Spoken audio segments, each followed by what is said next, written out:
Bonjour à toutes et à tous. Normalement, vous m'entendez bien, vous me voyez bien. J'espère que vous allez bien. Merci d'être là. Merci d'être là aujourd'hui en ce 25 juin, par cette chaleur incroyable. Euh, Petite introduction, courte introduction. L'idée de ce live aujourd'hui, elle est simple.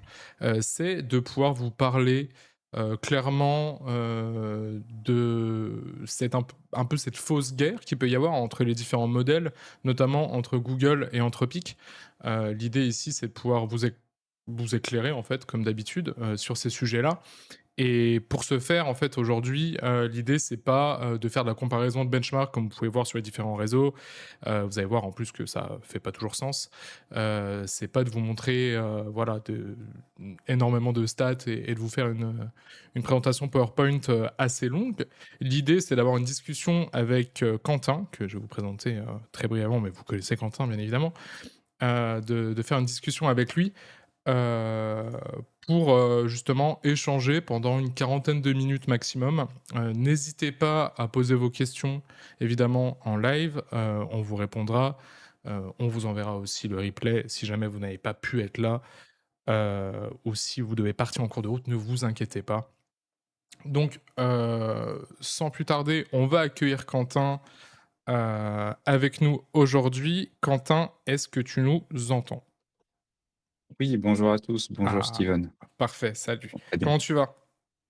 Très bien, merci chaudement comme tout le monde, mais ça va bien. Effectivement, effectivement. Dieu merci, j'ai un ventilateur à ma droite. Sinon ça serait compliqué. Heu, Pourquoi, déjà, j'ai voulu qu'on traite, justement, ce côté, Google versus Anthropic? Parce qu'en fait, je vois ça depuis, je sais pas, je pense que toi aussi Quentin, mais je vois ça sur LinkedIn depuis, plusieurs mois.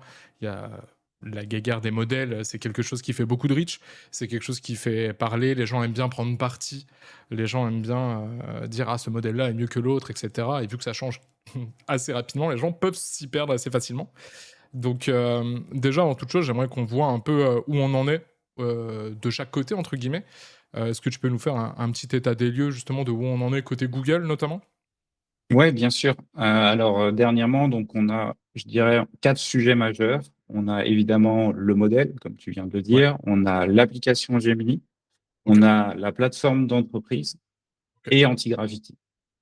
Donc, juste sur la partie modèle, on a eu l'annonce, fin mai à la Google I/O de Gemini 3.5 Flash, qui pour ouais, le coup est vraiment un modèle assez intéressant puisqu'il est extrêmement rapide. Clairement, je vous invite à faire le test. On a des réponses avec des niveaux de raisonnement et une fluidité dans la réponse qui apporte vraiment un gros changement par rapport au modèle précédent.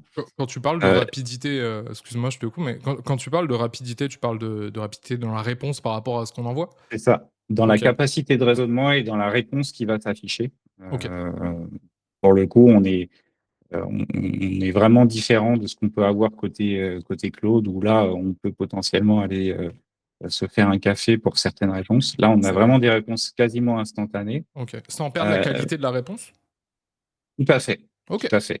OK, Et puis cool. potentiellement, du coup, si on a vraiment besoin de capacités de raisonnement beaucoup plus complexes, travailler sur des sujets, techniques, scientifiques, Google a annoncé, sortir son modèle 3.5 Pro, OK, donc du coup réservé aux usages que je viens de mentionner, d'ici la fin du mois, donc ça va être imminent, avec notamment une fenêtre de contexte de plus de 2 millions de tokens. Donc concrètement, ça veut dire que je peux envoyer l'équivalent de 5 à 6 000 pages d'informations à mon modèle, sur lequel il sera capable de raisonner.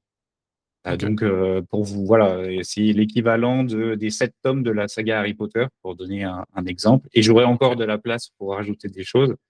Hem, Évidemment, c'est pas parce que j'ai toute cette place que je dois forcément Ouais, l'utiliser parce que OK. évidemment, ça coûte cher, et aussi il y a toujours cette problématique de dilution de l'attention, de ton modèle, plus la quantité d'informations que tu vas lui donner est importante. Et avant Heu, ces 2 millions de tokens, on était à combien à peu près? Là, aujourd'hui, les plus gros modèles, on est sur 1 million, donc OK, d'accord. on double encore, la capacité de contexte. OK. Donc ça, c'était vraiment pour la partie, pur modèle et news là-dessus.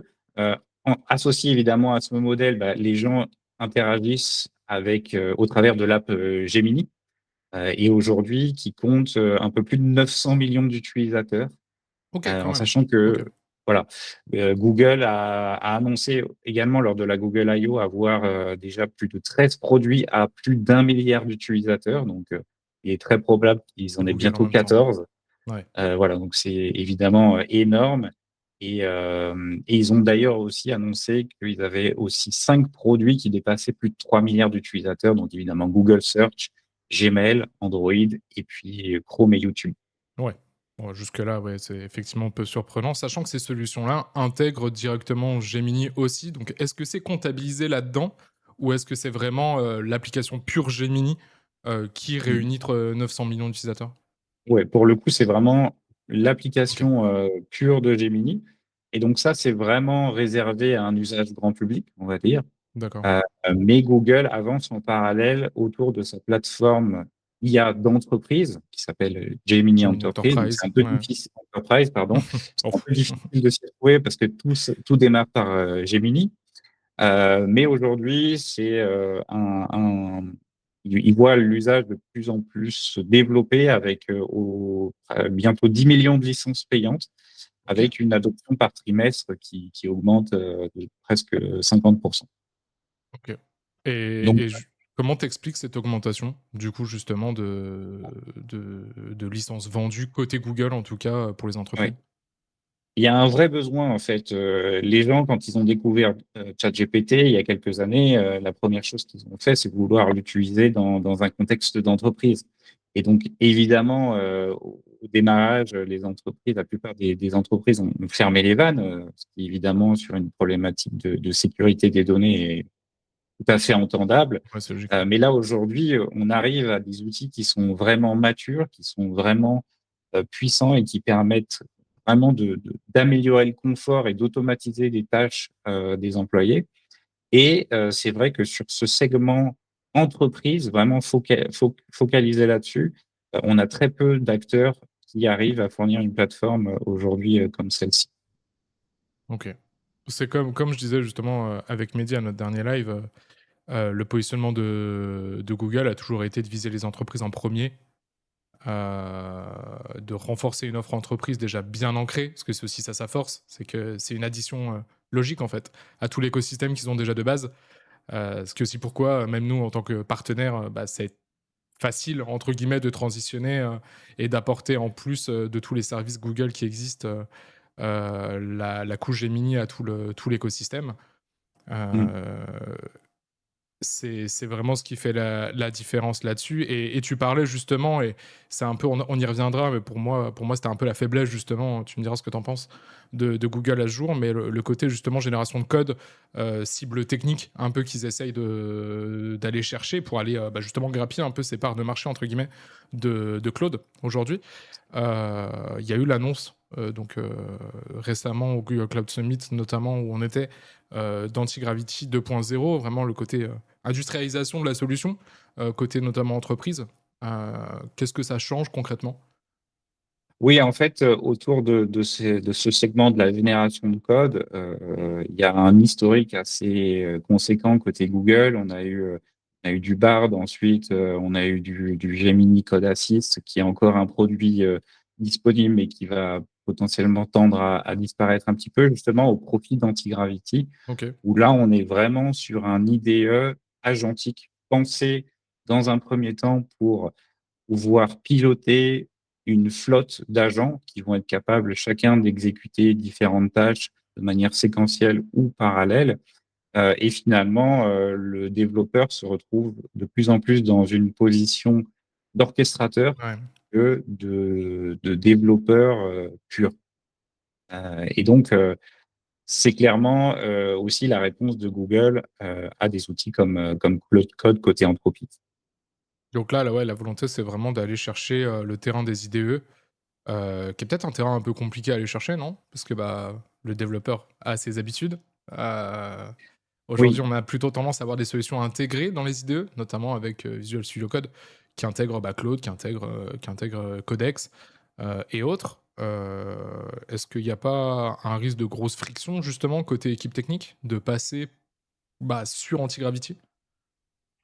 Et c'est là où, je pense que la vision de Google est assez intéressante puisqu'ils n'ont pas sorti seulement un IDE, mais ils ont également sorti tout un écosystème d'outils de type ligne de commande ou SDK pour justement s'intégrer dans les IDE ou dans l'écosystème que les développeurs ont l'habitude d'utiliser, puisque quand on a son petit setup, on a du mal à changer ses habitudes. Et c'est là justement où Google permet de répondre à cette problématique grâce à cette mise à disposition de ces capacités agentiques au sein de de tous les setups déjà existants. Donc tu peux avoir entre guillemets, «une petite capsule anti-gravity» à l'intérieur de tes autres IDE, c'est ça là aussi quand même la volonté? On peut le voir comme ça, tout à fait, oui. OK, C'est vraiment ça la intéressant. puissance. Là où Claude justement n'a pas vraiment cette intégration, on a plutôt l'intégration directe de Claude dans les IDE, plutôt que vraiment l'intégration de Claude Code en tant que tel?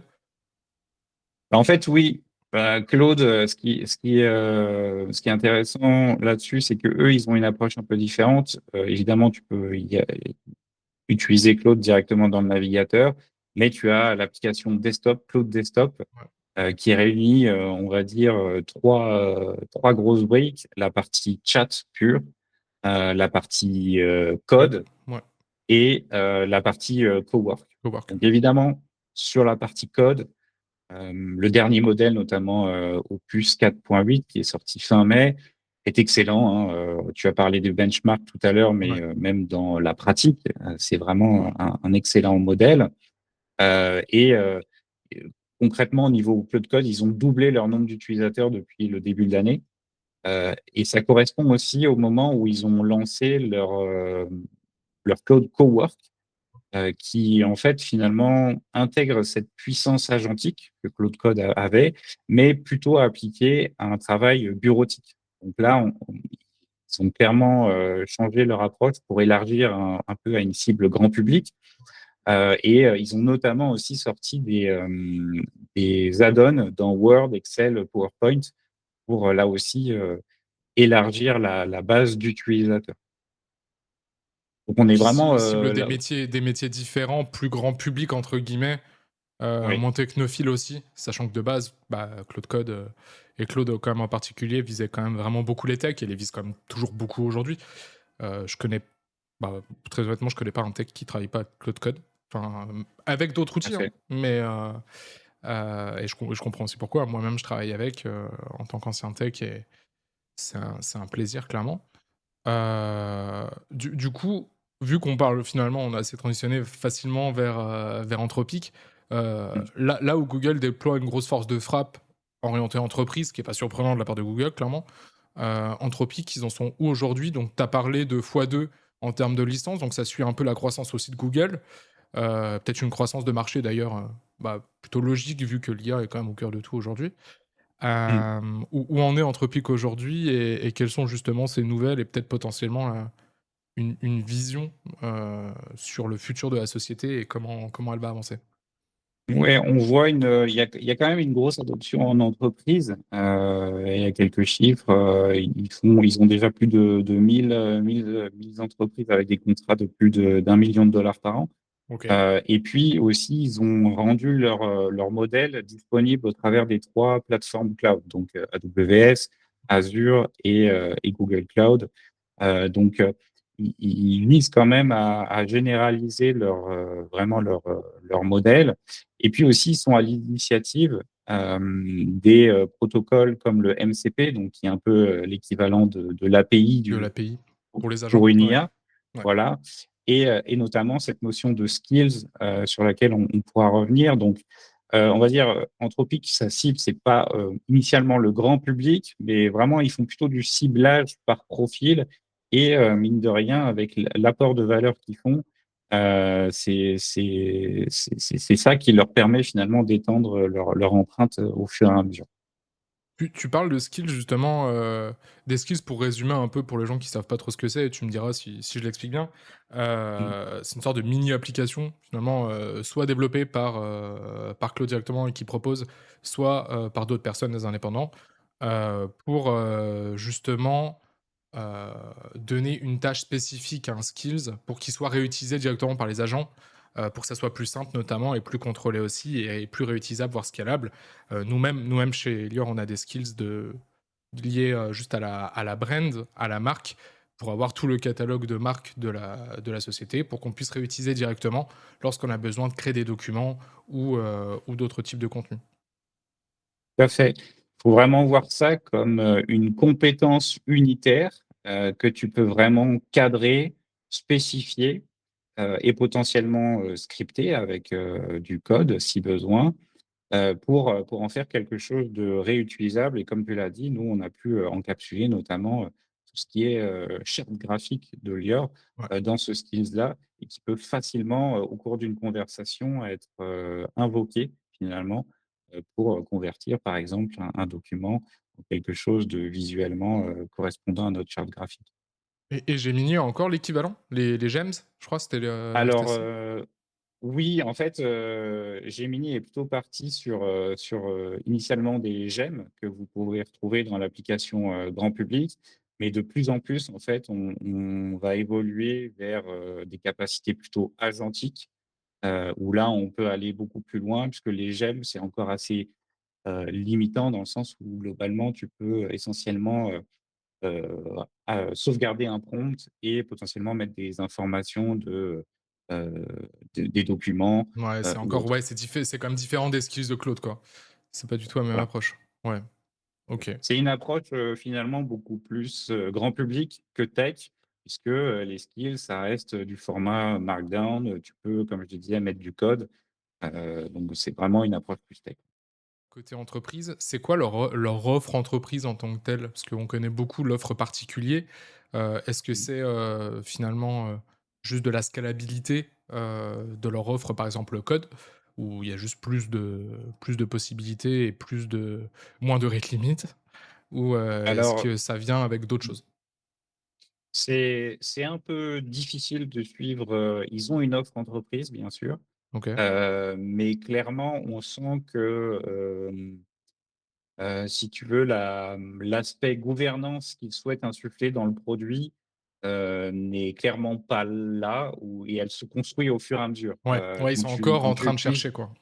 ils sont totalement en train de chercher leur modèle, mais par exemple, quand tu vois que l'application Cloud Desktop peut subir, jusqu'à 2 ou 3 mises à jour par jour, C'est vrai, hein, ouais. c'est et potentiellement, changer différents menus, renommer certaines choses, pour un DSI, d'une société L'enfer. de plusieurs, centaines de personnes, c'est loin d'être, rassurant Ouais, et pour le coup, un modèle comme celui-ci ou alors oui, c'est très agile, donc c'est plutôt adapté à des techs, à des des techs. Mmh. ingénieurs, dans une start-up pour le coup, mais dans une société où, qui souhaite mettre en place, une vraie gouvernance là-dessus, aujourd'hui, c'est beaucoup trop instable pour répondre à ces besoins-là. En tout cas de mon point de vue. Non, non, bah, ouais, clairement, c'est vrai que c'est vrai que maintenant que tu le dis, il y a quand même des mises à jour tout le temps. Oui. Constamment du modèle, c'est dur de suivre. Ah et puis tu te perds dans les menus, même moi, Ouais, qui l'utilise au quotidien, régulièrement, je dois, passer du temps à trouver, où se cache tel ou tel réglage, ouais.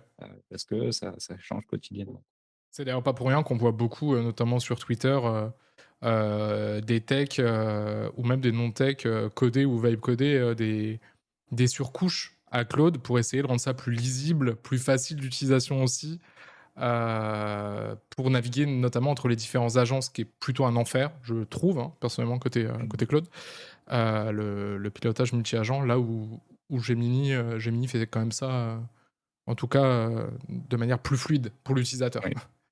Clairement, en termes d'UX, bah, évidemment, ils ont, 25 ans d'avance. Ah ouais, ouais. Ouais, Google Ça clairement s'invente là-dessus, pas.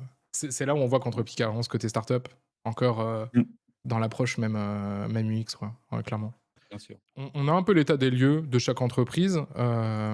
J'ai envie qu'on casse justement ce mythe, on en a parlé un peu sur LinkedIn aussi pour teaser un peu le live, mais sur la relation Google-Anthropic, les gens aiment bien, opposer les modèles. Mmh. Bah, il s'avère que finalement, c'est pas si opposé que ça apparemment. Non, tout à fait. En fait, ils sont plutôt partenaires, hein, puisque ce qu'il faut bien se rendre compte, c'est que Google est le seul à maîtriser finalement, aussi bien son infrastructure que son modèle. et OK, la plupart des fournisseurs d'IA aujourd'hui, se reposent sur l'infrastructure de Google et c'est le cas d'Anthropic. Il y a eu un premier deal qui avait été signé en octobre, où Google s'engageait à fournir des TPU, donc de la puissance de calcul, finalement des puces de calcul, OK, pour, que Claude puisse, héberger et répondre aux utilisateurs. Et récemment, là, en fin avril, Google a investi, 40 milliards dans Anthropic, OK. avec un engagement aussi de fournir de la capacité de calcul sur 5 ans. Du coup Donc, a on peut vraiment investi en pas mode, parler de guerre. actionnariat, enfin genre, pour soutenir Anthropic? Ou, C'est vraiment, oui, oui, tout à fait, c'est vraiment OK, ça et d'ailleurs, c'est pas les seuls, hein. On a aussi Amazon, qui a financé entre 5 et 20 milliards. Donc, on voit quand même que c'est voilà, on n'est pas dans une guerre, mais plutôt une guerre d'usage, puisque en fait, bah, le concurrent de Gemini, finalement, il va entraîner et rendre disponibles ces modèles sur l'infrastructure, de Google, donc ouais. et Donc en derrière fait, Gemini. même s'ils prennent des parts de marché entre guillemets «utilisateurs», Google est gagnant dans le sens où c'est leur puissance de calcul. Donc en fait, C'est exactement ça, si tu me OK, permets, l'analogie, dans les temps de la ruée vers l'or. En fait, les plus riches, c'est pas les chercheurs d'or, c'est ceux qui vendent des pelles c'est vendeur de et pelle et eux, font les 2 quoi. Google, en fait, il fait les 2. Il vend des Ouais. pelles et il creuse aussi avec Gemini. Donc Ah, c'est assez c'est fou. vraiment ça. Est-ce que c'est à cause de ça justement, enfin quand tu dis ça, moi je pense beaucoup aux gens qui crient à la bulle spéculative, tu vois? Genre, au système qui s'auto-nourrit dans l'IA. Est-ce que, Mmh. je comprends que les gens puissent penser ça avec cette explication-là. T toi, t'en penses quoi? Alors c'est une question un peu très vaste, hein, mais de ce côté Et justement, si tous ces concurrents finalement sont pas vraiment des concurrents et se nourrissent les uns avec les autres, la finalité elle est où selon toi, côté entreprise? bah, moi, je pense que surtout ce qui est intéressant, c'est cet effet de concurrence, qui permet à chaque fois, à chaque entreprise, de faire mieux et Ouais, au final de faire avancer, l'IA. Par exemple, on l'a vu, dans la génération d'images, c'est vrai qu'on revient de les loin, hein. générations d'images il y a 2 ans Ah et ouais, aujourd'hui, ça a fait un bond, énorme. Donc je pense que de ce point de vue-là, ça permet vraiment, c'est plutôt bénéfique, et c'est ce qui fait aujourd'hui qu'on arrive à des usages de l'IA qui sont compatibles, avec, le monde de l'entreprise, et je pense que globalement, c'est plutôt positif. Après, tout l'aspect, financier et bulles spéculatives, je t'avoue que je prends, quand même pas mal de recul. Moi, ce qui m'intéresse, c'est, comment est-ce que je peux faire en sorte d'utiliser la technologie pour des besoins concrets, en interne et chez nos clients. mouais, ça reste le focus qu'il faut avoir, je pense effectivement. Bon, là où on peut avoir la main et être pertinent, je te rejoins là-dessus. Si tous les modèles se nourrissent un peu entre eux et que, il y a cette guerre de performance entre tous les modèles, est-ce que finalement, d'un point de vue utilisateur, il y a une différence dans l'usage? Enfin, parce que tu Mmh. parles, c'est une guerre d'usage, mais, de ce que tu me dis, j'ai du mal à me dire, bah, je vois pas de différence, entre utiliser Gemini ou utiliser Claude pour des tâches du quotidien, si ce n'est peut-être Oui. la pertinence ou l'approche personnelle que je peux avoir, peut-être avec chaque modèle. Est-ce qu'il y a une vraie différence?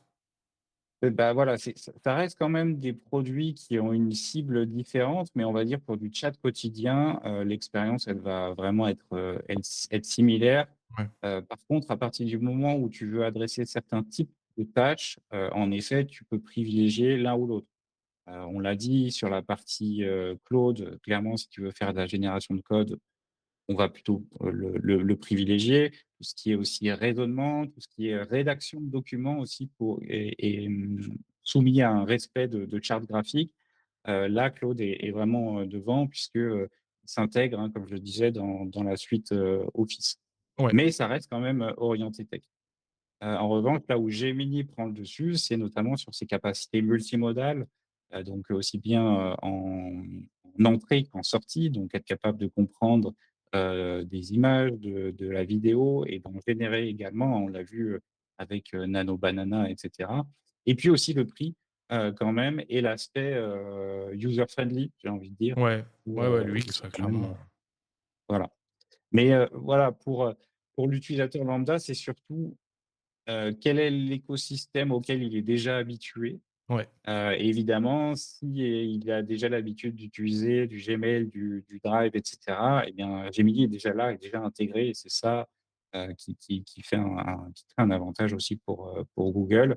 Donc voilà, dire qu'il y a pas de différence, c'est voilà, c'est presque vrai au quotidien, mais c'est vraiment à partir du moment où tu as un usage vraiment pro, un peu intensif, qu'il faut se poser la bonne question de l'outil en fonction de la tâche.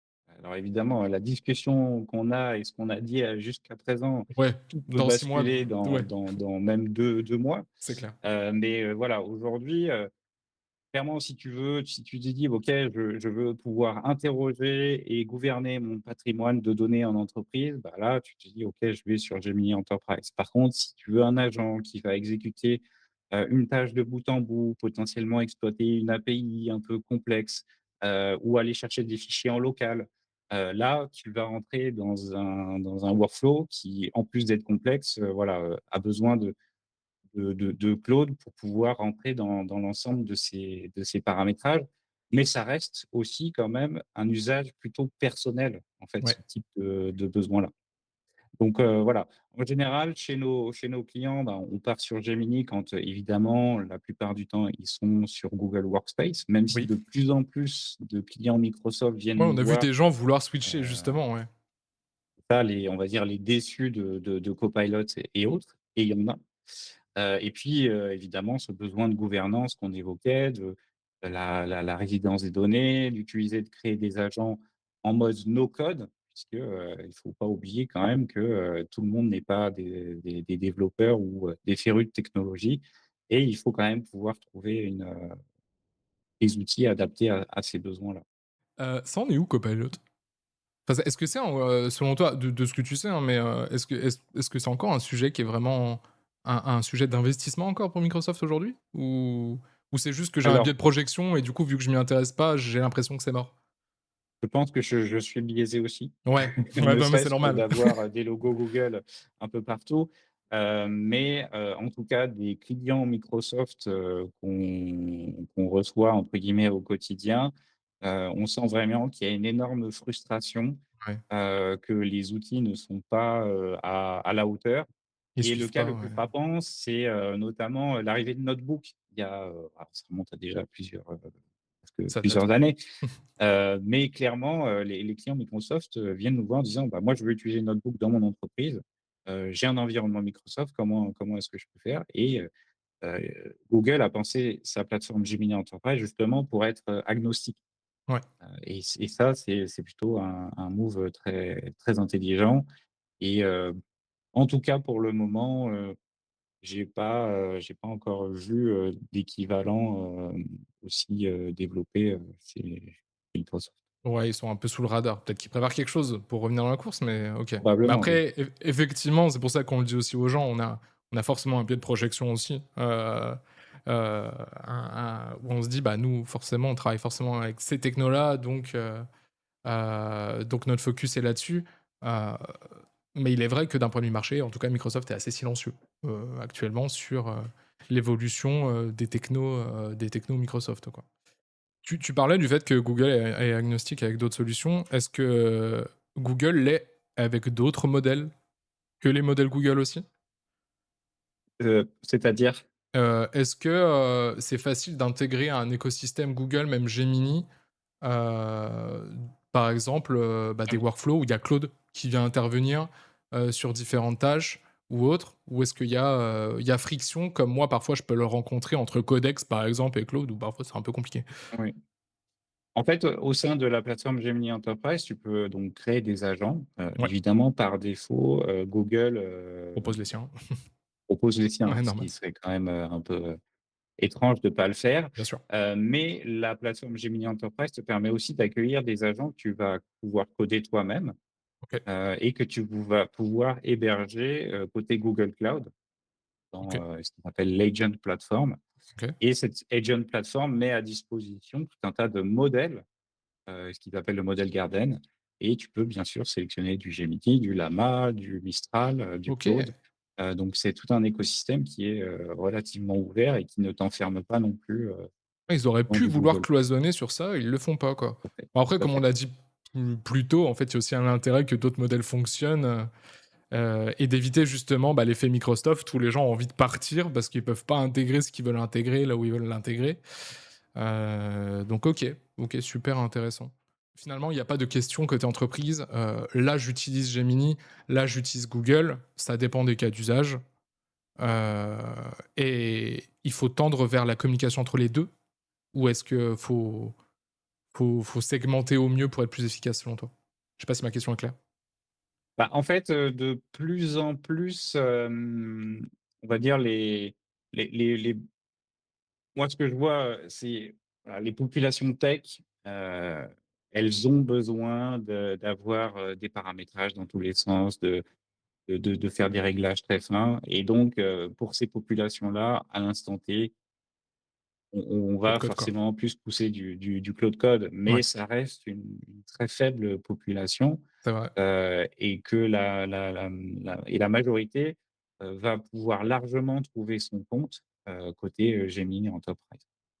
Hem et d'ailleurs aussi avec cette capacité de pouvoir créer des agents sur mesure, les développeurs finalement aussi, ils trouvent leur compte puisqu'ils peuvent développer des agents dedans et les rendre disponibles sur Gemini Enterprise, ce qui n'existe pas côté cloud aujourd'hui. Oui, tu peux facilement développer un prototype, mais après derrière pour, le rendre disponible à l'ensemble de ta société, il y a pas de manière simple.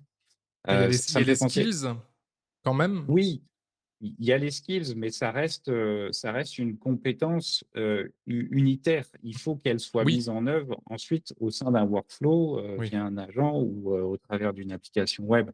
Heu, j'ai un exemple en tête, la semaine dernière, on a un chef d'entreprise, qui nous appelle. Il dit: «Voilà, moi j'ai vibe codé, en 30 minutes avec Claude, un CRM». Donc, j'ai pu, OK. rassembler, toutes mes factures, tous mes devis au sein d'un dashboard. Ouais, C'est génial. Mais il me dit: «Mais maintenant, en fait, comment est-ce que je fais pour c'est pas scalable. intégrer de la nouvelle donnée, Ouais, et comment est-ce que je le rends, ouais. opérationnel pour mes équipes?» Ouais, bah, ouais, c'est autre chose, hein. Ouais. Donc voilà, donc il a fait un super prototype, mais en fait après c'est le monde qu'on connaît depuis, 40 ans. C'est-à-dire comment est-ce que tu fiabilises l'outil? Boum, Comment est-ce que sécurise. tu le déploies? Comment tu le sécurises? Ouais, Qu'est-ce que tu fais au niveau de l'authentification et comment tu lui donnes accès à tes données, en l'occurrence tes devis et cetera? ouais. Et donc c'est là où aussi il y a ce fameux débat: «Oui, l'IA va nous remplacer», mais là tu as besoin d'architectes, tu as besoin de développeurs, tu as besoin de sécu. Donc les métiers traditionnels, sont toujours là et on en a toujours besoin. C'est super pour probo pro na pardon, Prototypé. prototyper, Ouais. voilà, quand tu es un peu candide, mais tout le reste, ça reste de l'ingénierie. En fait, il y a cet effet Voilà, waouh effectivement, quand tu es pas tech, en fait. C'est c'est ça. c'est pour parler avec pas mal de tech, vu que je viens de là aussi, moi j'ai souvent ce côté: «Waouh, c'est un outil, c'est utile et tout, on l'utilise au quotidien». Mais bah, quand tu sais ce que tu fais, c'est aussi différent. Enfin, tu as pas ce côté-là et c'est plutôt, il y a cet effet waouh de gens qui s'improvisent, et c'est logique, développeurs ou qui essayent de développer des produits, pour essayer de les vendre, mais en fait, bah, ils ont pas la main sur les enjeux de sécurité et tout et qui délèguent totalement à une IA et on a vu plein de problèmes arriver à cause de ça aussi, en fait, finalement Oui, oui, et malgré tout à l'évolution fait. des outils qui sont quand même vraiment bien aujourd'hui et puis, bah, dans un an, ce sera encore mieux forcément, heu, on n'est pas sur cette, sur cet utopisme de, ah tout la machine fait tout, quoi et Oui. on y sera probablement jamais, en tout cas pas sur les justement sur les usages entreprises, quoi.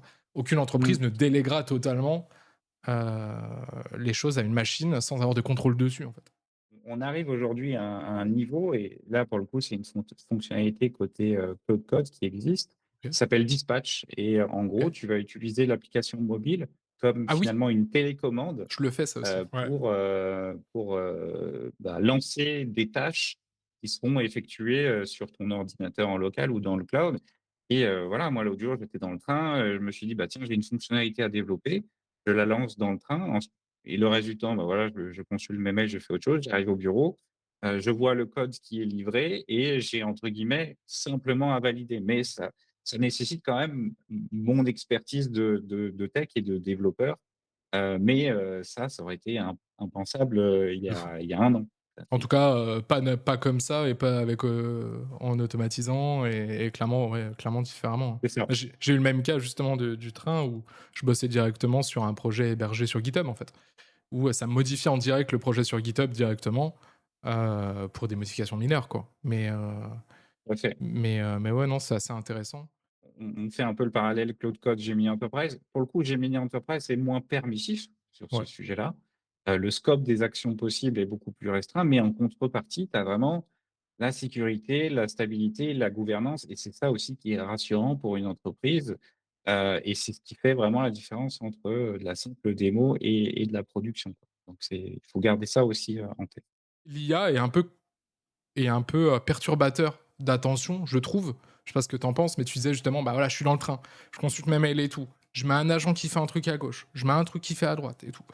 Et moi, j'ai 4 écrans. Enfin, tu vois, déjà rien que ça, c'est un bordel. Donc est-ce que, finalement, pour une entreprise, c'est pas un risque de disperser justement l'attention, de ces équipes métiers avec, en plus de l'orchestration d'agents, en parallèle des tâches où ils ont de la vraie valeur ajoutée à ne pas être automatisées? Toi, tu vois ça comment justement pour, un peu, mettre en place un garde-fou? Ouais, je ressens ça aussi, j'ai pas Ouais, encore assez de recul, j'ai probablement pas, la réponse. C'est vrai que, aujourd'hui, avec, cette faculté qu'on a de pouvoir lancer des agents et des tâches en parallèle, on est tenté bah, justement d'en lancer, ouais. Ouais, plein plusieurs et et ouais. cetera et finalement d'être, des orchestrateurs.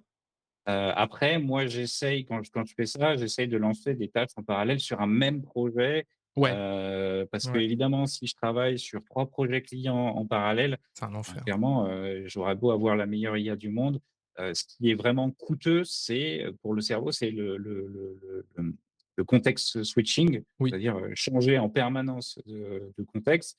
Et globalement, je crois qu'il faut entre 5 et 10 minutes pour, récupérer une OK. concentration, donc dans tous les cas, c'est des outils qui vont nous permettre d'automatiser les tâches, mais au niveau cognitif, c'est vrai qu'elles sont peut-être trop en avance par rapport à nous, Ouais, ce qu'on est et donc capable de suivre en fait nous-mêmes, ouais, c'est et c'est d'ingérer et c'est exactement ça.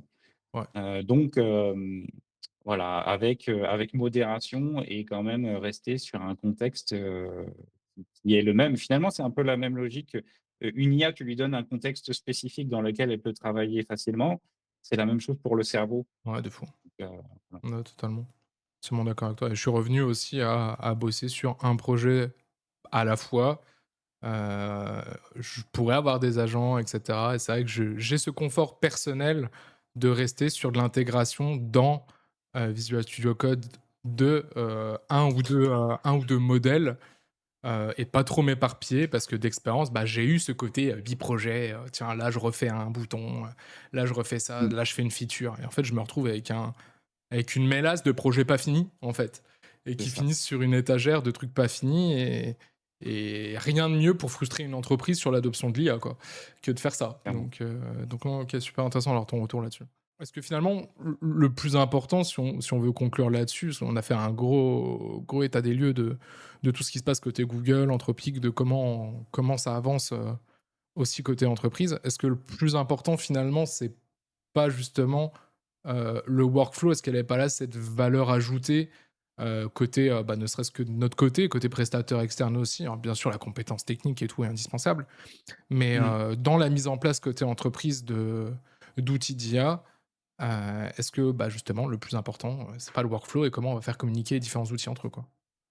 Tout à fait. En fait, voilà, ça fait bientôt, 2-3 ans qu'on parle d'agent, mais qu'est-ce que c'est qu'un agent finalement? C'est clair. Ça reste un workflow classique, un enchaînement d'étapes avec, à un moment donné, dans une étape, bien spécifique ou à plusieurs endroits, interroger un modèle pour effectuer une tâche ou effectuer un raisonnement qui était, bah, jusqu'à présent impossible, d'avoir. Donc c'est 80 à 90 d'un projet IA, ça reste du code classique, ça reste un projet cloud, ordinaire, des pipelines de données, ta sécurité, ton architecture. Voilà, nous, ça fait 15 ans qu'on fait ça, donc Ouais, voilà, on peut, c'est une marche assez facile à franchir, pardon. Mais voilà, ce qui fait vraiment la valeur, c'est pas l'IA, c'est pas le modèle, c'est voilà, comment tu vas orchestrer, tes différentes tâches et comment est-ce que, tu vas les faire communiquer, entre elles. Et c'est notamment aussi ce qu'on évoquait tout à l'heure sur, les protocoles MCP, par exemple, donc pouvoir se connecter à des bases, externes, à des outils, métiers, par exemple. Mais il y a également les protocoles, A2A, donc A2A que Google, a promu pour pouvoir faire coopérer, des agents entre eux. Mais à un moment, il faut OK. quand même revenir, à quelque chose, de prédictible. Sinon, c'est la porte ouverte De à, contrôlable quoi, que de voilà, de monitorer, de pas juste contrôlable. laisser, des choses «flotter» quoi, entre guillemets quoi. Voilà, et il y a une attention particulière, à cette notion, d'observabilité, OK. pouvoir comprendre comment les modèles fonctionnent, travailler avec des jeux de données et vérifier que chaque nouvelle itération, heu, produit toujours les résultats attendus. Merci à toutes et à tous d'avoir suivi, justement cette émission-là. C'était intéressant, de pouvoir, discuter justement, de concret, voilà, de pas se laisser envahir par, des communications qui peuvent parfois être, exagérées, justement, je trouve, sur ce marché. Et c'est pour ça que, bah, qui de mieux que des techs pour, parler de problématiques techniques? C'est pour ça qu'on a parlé avec Quentin aujourd'hui. Si jamais vous avez des questions, évidemment, vous n'hésitez pas. C'est un call to action un peu basique, je l'entends. Néanmoins indispensable, n'hésitez pas à me contacter, à contacter Quentin, à contacter Mehdi. Les coordonnées seront en fin de stream. Merci à toi Sylvain d'avoir suivi. Merci, merci pour ton commentaire. Donc, n'hésitez pas si jamais vous avez des retours, si vous avez des sujets que vous voudriez, bah, qu'on aborde, des choses que vous voudriez voir en particulier à nous solliciter, que ça soit sur LinkedIn, par mail, voilà. Les canaux habituels. Moi, je me ferai un plaisir de traiter ça et de regarder un peu comment on peut vous apporter les connaissances que vous attendez. C'est ça le but de ce contenu-là, c'est de vous apporter les connaissances que vous attendez et dont vous avez besoin au quotidien en tant qu'entreprise. Merci beaucoup de m'avoir, écouté aussi, et d'avoir écouté, Quentin. On se dit à très bientôt pour un autre, Lure Talks évidemment. Le replay monté arrivera incessamment sous peu, sur YouTube comme d'habitude. N'hésitez pas à suivre la chaîne YouTube du coup, Lure Agency évidemment. Et on communiquera évidemment toujours sur LinkedIn, pour vous donner des nouvelles de comment avancent les choses, de comment intégrer l'IA dans vos entreprises de façon pertinente. Parce que, bah, vous n'êtes pas obligé de l'intégrer absolument. Voilà, il y a eu beaucoup cette phase de FOMO qui commence à se calmer un petit peu, pour, bah, rentrer toujours plus dans la pertinence. Donc l'idée, c'est d'apporter la bonne solution à des besoins spécifiques. C'est le but de n'importe quel développeur de solutions techniques. Nous, notre différence, bah, c'est qu'on intègre l'IA dans ces solutions techniques qu'on développe et qu'on intègre chez nos clients. Donc merci de m'avoir écouté, passez une bonne journée. Je vous laisse avec, quelques informations de contact et on se dit à la prochaine.